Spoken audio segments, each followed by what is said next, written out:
சென்னை கலைவாணர் அரங்கத்தில் பல்வேறு திட்டங்களை தொடங்கி வைத்த பிறகு முதலமைச்சர் மு க ஸ்டாலின் உரையாற்றி வருகிறார். இதனை நேர்லையில் பார்க்கலாம். தலைமைச் செயலாளர் திரு சிவதாஸ் மீனா ஐஏஎஸ் அவர்களே, அரசு செயலாளர் திருமதி லட்சுமி பிரியா ஐஏஎஸ் அவர்களே, தமிழ்நாடு ஆதிதிராவிட வீட்டு வசதி மற்றும் மேம்பாட்டுக் கழகத்தினுடைய தலைவர் திரு மதிவாணன் அவர்களே, அரசு உயர் அலுவலர்களே, உள்ளாட்சி அமைப்புகளின் பிரதிநிதிகளே, நலத்திட்ட உதவிகளை பெற்றிருக்கக்கூடிய பயனாளி பெருமக்களே, பத்திரிகை மற்றும் ஊடகத்துறையை சார்ந்திருக்கக்கூடிய நண்பர்களே, உங்கள் அனைவருக்கும் என்னுடைய அன்பான வணக்கம். பகுத்தறிவு பகலவன் தந்தை பெரியார் ஒடுக்கப்பட்ட மாந்தர்களின் விடுதலைக்காகவும் அவங்களோட மனித மாண்பை மீட்டு எடுப்பதற்காகவும் அறிவாயுதம் ஏந்திய புரட்சியாளர் அரசியல் சட்ட பிதாமகன் அண்ணல் அம்பேத்கர், பேரறிஞர் அண்ணா, முத்தமிழறிஞர் கலைஞர் ஆகியோர் காட்டின சமூக நீதி பாதையில திராவிட மாடல் ஆட்சியை நாம நடத்திக்கிட்டு வரோம். சமூக நீதி, சமத்துவம், சமதர்மம், சகோதரத்துவம் ஆகிய மானுட நெறிகளின்படி தமிழ்நாட்டை உருவாக்கத்தான் என்னை நான் ஒப்படைச்சு உழைச்சுக்கிட்டு வரேன். எல்லாருக்கும் எல்லாம் என்பதை நிர்வாக ரீதியாக கொண்டு திட்டங்களை தீட்டி வருகிறோம். அந்த அடிப்படையில் ஆதிதிராவிட மற்றும் பழங்குடியின மக்கள் சமூக, கல்வி மற்றும் பொருளாதார நிலைகளில் உயர்த்தி அவங்களோட வாழ்க்கை தரத்தை மேம்படுத்த தனி கவனம் செலுத்தி பல்வேறு நலத்திட்டங்களை தீட்டி செயல்படுத்தி வரோம். இந்த திட்டங்களை சிறப்பு கவனம் எடுத்து அக்கறையோடு தீட்டி செயல்படுத்தி வர்ற மாண்புமிகு ஆதிதிராவிடர் மற்றும் பழங்குடியின நலத்துறை அமைச்சர் கயல்விழி செல்வராஜ் அவர்களை நான் மனதார பாராட்டுகிறேன். அமைதியா, அதே நேரத்தில் ஆக்கப்பூர்வமா பணிகளை செஞ்சுட்டு வர்றவர் அமைச்சர் கயல்விழி செல்வராஜ் அவர்கள். கடந்த 3 ஆண்டு காலத்துல இந்த துறையோட சார்பில் செஞ்சிருக்கிற திட்டங்களை முன்னெடுத்திருக்கிற முற்போக்கு செயல்களை நான் சுருக்கமாக நினைவூட்ட கடமைப்பட்டிருக்கிறேன். அரசியலமைப்பு சட்டநாயகர் அண்ணல் அம்பேத்கர் போற்றக்கூடிய விதத்தில் அவர் பிறந்த நாளான ஏப்ரல் 14 அனைத்து மக்களும் சமத்துவமா வாழணும்ன்ற அவருடைய விருப்பத்தை எடுத்து சொல்ற சமத்துவ நாளா நாம் கொண்டாடி வரோம்.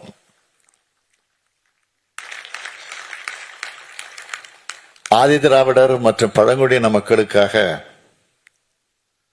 கொண்டாற்றி வர நபர்களுக்கு ஆண்டுதோறும் டாக்டர் அம்பேத்கர் விருது வழங்கப்பட்டு வருது. இப்ப இந்த விருதோட பரிசு தொகையா 5 லட்சம் ரூபாய்க்கான காசோல, தகுதி உரை மற்றும் தங்கப்பதக்கம் வழங்கப்பட்டு வருது. ஆதிதிராவிடர் மற்றும் பழங்குடியின மாணவர்கள் கல்வி பயில கட்டண சலுகைகள் வழங்கப்பட்டு வருது. திருத்தி அமைக்கப்பட்ட முனைவர் பட்டப்படிப்புக்கான உதவித்தொகை திட்டத்தின் கீழ் தலா 1 லட்சம் ரூபாய் வீதம் 2974 மாணவர்களுக்கு கல்வி உதவித்தொகை வழங்கப்பட்டிருக்கு. வெளிநாடுகளுக்கு போய் உயர்கல்வி பயில மாணவர்களுக்கான வருமான உச்சவரம்பு 8 லட்சம் ரூபாயாக உயர்த்தப்பட்டு 31 மாணவர்களுக்கு கல்வி உதவித்தொகை வழங்கப்பட்டிருக்கு. ஆதிதிராவிடர் மற்றும் பழங்குடியினர் நலப்பள்ளி விடுதிகள் மற்றும் அரசு பழங்குடியினர் உண்டு உறைவிட பள்ளிகளில் தங்கி படிக்கிற மாணவர்களுக்கு மாதாந்திர உணவு கட்டணம் 1000 ரூபாயிலிருந்து 1400 ரூபாயாகவும், கல்லூரி மாணவர்களுக்கு 1100 ரூபாயிலிருந்து 1500 ரூபாயாகவும் நமது அரசால் உயர்த்தி வழங்கப்பட்டிருக்கு. கடந்த 3 ஆண்டுகள்ல 175 கோடி ரூபாய் மதிப்பீட்டில் 12 விடுதிகள் உருவாக்கப்பட்டிருக்கு. அயோத்தியாச பண்டித குடியிருப்புகள் மேம்பாட்டு திட்டத்தின் கீழ் ஆண்டுதோறும் 200 கோடி ரூபாய் நிதி ஒதுக்கீடு செய்யப்பட்டு பணிகள் மேற்கொள்ளப்பட்டு வருது. இதேபோல பழங்குடியினர் மேம்பாட்டு திட்டத்தின் கீழ் கடந்த 3 ஆண்டுகள்ல பழங்குடியினர் குடியிருப்புகள்ல 475 கோடி ரூபாய் செலவில் 25,662 அடிப்படை உட்கட்டமைப்பு மேம்பாட்டு பணிகள் மேற்கொள்ளப்பட்டிருக்கு. மக்களிடையே தீண்டாமைக்கு எதிரான விழிப்புணர்வை ஏற்படுத்துறதுக்காக ஆண்டுதோறும் ஜனவரி மாதம் 24 முதல் 30ஆம் நாள் வரை மனிதநேய வார விழா நடத்திட்டு வரோம். தமிழ்நாடு ஆதிதிராவிடர் மற்றும் பழங்குடியினருக்கான மாநில ஆணையத்தை உருவாக்கி இருக்கோம். கடந்த ஓராண்டுல 102 நபர்களுக்கு கருணை அடிப்படையில் பணி நியமனம் வழங்கப்பட்டிருக்கு. பாதிக்கப்பட்டவங்களுக்கு வழங்கப்படுகிற தீருதவி தொகை தற்போது உயர்த்தப்பட்டு வழங்கப்பட்டு வருது. தாட்கோவால செயல்படுத்தப்படுற வாழ்வாதார மேம்பாட்டு திட்டங்கள் மூலமா கடந்த நிதியாண்டுல மட்டும் 10,466 பயனாளிகளுக்கு 152 கோடி ரூபாய் மானியமா வழங்கப்பட்டிருக்கு. தொழில் முனைவோருக்கான சமூக நிதியை உறுதிப்படுத்துற நோக்கில் தமிழ்நாடு பட்டியலினத்தவர் பழங்குடியினர் புத்தொழில் நிதியம் 2022-23 நிதியாண்டுல 30 கோடி ரூபாய் நிதியோட தொடங்கப்பட்டுச்சு. கடந்த ஆண்டு 21 புத்தொழில் நிறுவனங்கள் 28 கோடியே 10 லட்சம் ரூபாய் பயன்பெற்ற நிலையில் இந்த திட்டத்தோட சிறப்பான வெற்றியை கருத்தில் கொண்டு 2023-24 நிதியாண்டுக்கு 50 கோடி ரூபாய் நிதி ஒதுக்கீடு செய்யப்பட்டிருக்கு. இந்த திட்டத்தின் கீழ் இந்த நிதியாண்டுல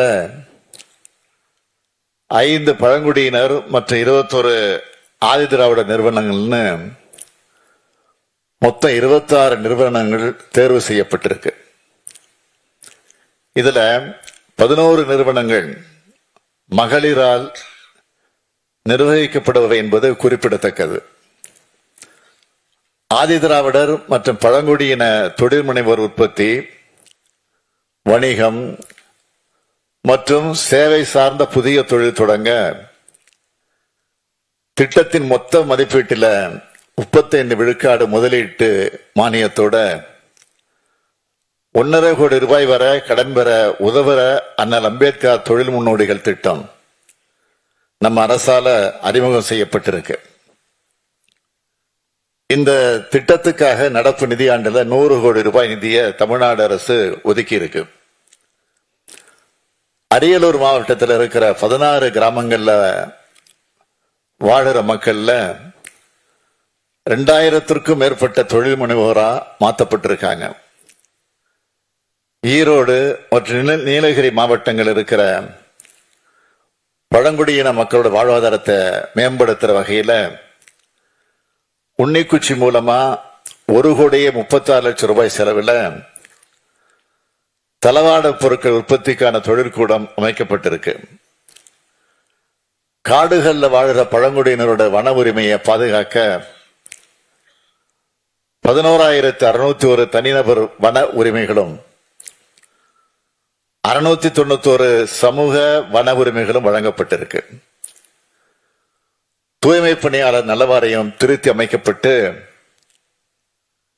87,327 உறுப்பினர்களுக்கு 10 கோடி ரூபாய் மதிப்பிலான நலத்திட்ட உதவிகள் வழங்கப்பட்டிருக்கு.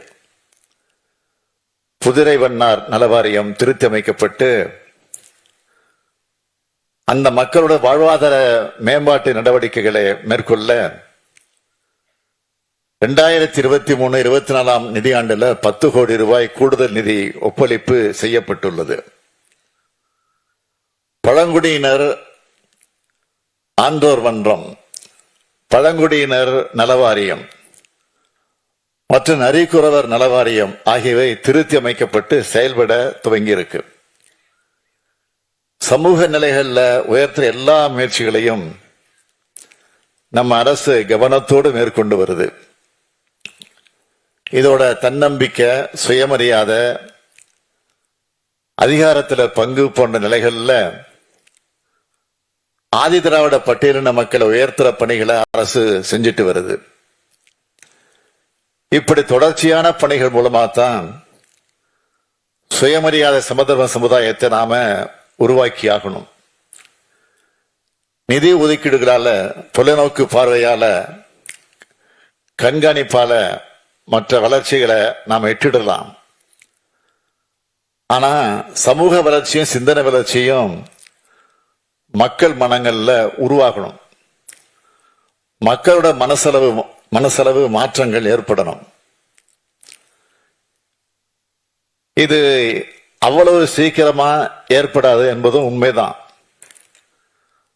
அதே நேரத்தில் சமூக வளர்ச்சி, சிந்தனை வளர்ச்சியை உருவாக்குற நம்முடைய விழிப்புணர்வு பயணம் என்பது தொய்வில்லாமல் தொடரணும். அந்த பணிகளையும் நம்ம திராவிட மாடல் அரசு செஞ்சிட்டு வருது.